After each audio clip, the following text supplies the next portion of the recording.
Hello बच्चों, let's read the question. The question says a soap bubble in vacuum has a radius of 3 centimeter and another soap bubble in vacuum has a radius of 4 centimeter. If two bubble collapses under isothermal conditions, then the radius of new bubble is. यानी वो दोनों bubble क्या कर जाते हैं, जुड़ जाते हैं आइसोथर्मल कंडीशन में, तो नया जो बबल फॉर्म होगा उसकी रेडियस क्या होगी. Option A 2.3 centimetre, option B 4.5 centimetre, option C 5 centimetre and option D 7 centimetres. ठीक है बच्चों. इस क्वेश्चन के अंदर हमें दो बबल जब ज्वाइन करते हैं वैक्यूम के अंदर, तो तीसरा जो नया बबल फॉर्म होता है उसकी रेडियस क्या होगी जब वो दोनों बबल आइसोथर्मल कंडीशन के अंदर एक दूसरे के साथ में ज्वाइन करें. ठीक है बच्चों.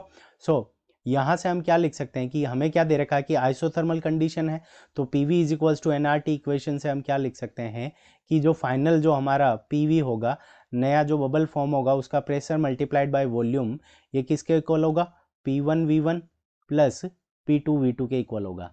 P1V1 plus P2V2 is equals to PV, ये हमारा इक्वल हो जाएगा. और सेकेंड नंबर हमारा जो की कंसेप्ट लगेगा, अब हमारा क्या है कि वैक्यूम के अंदर है. ठीक है बच्चों.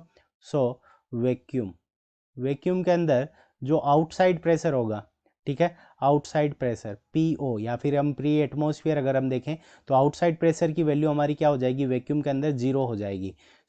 जो हमारा बबल के केस के अंदर, सोप बबल के केस के अंदर जो एक्स्ट्रा प्रेशर होता है इनसाइड डेल्टा P, वही हमारा क्या हो जाएगा, प्रेशर हो जाएगा. तो डेल्टा P की वैल्यू हमारे पास में कितनी होगी, 4T डिवाइडेड बाई R हमारी क्या है, रेडियस है सोप बबल की.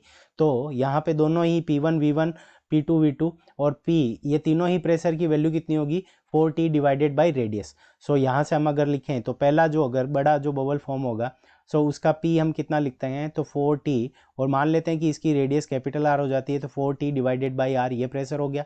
और वॉल्यूम कितना होगा, तो 4/3 pi capital R cube is equals to.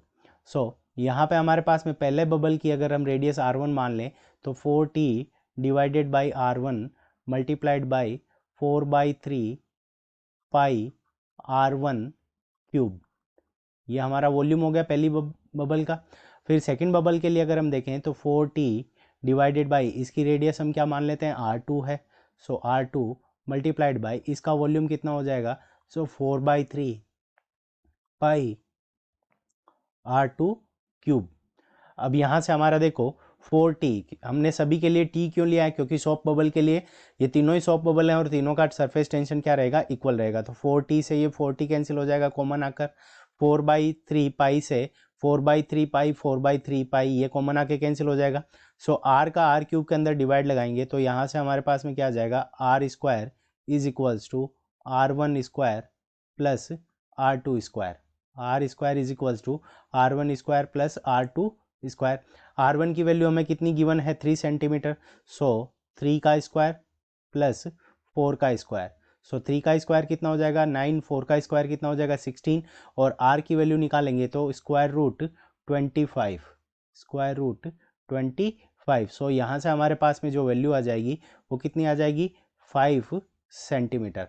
नया जो सॉप बबल फॉर्म होगा उसकी रेडियस हमारे पास में capital R is equals to कितनी आ जाएगी, 5 सेंटीमीटर. और 5 सेंटीमीटर हमें ऑप्शन सी में गिवन है. Option C is the correct answer of this question. I hope you understood it well. Best of luck. Thank you.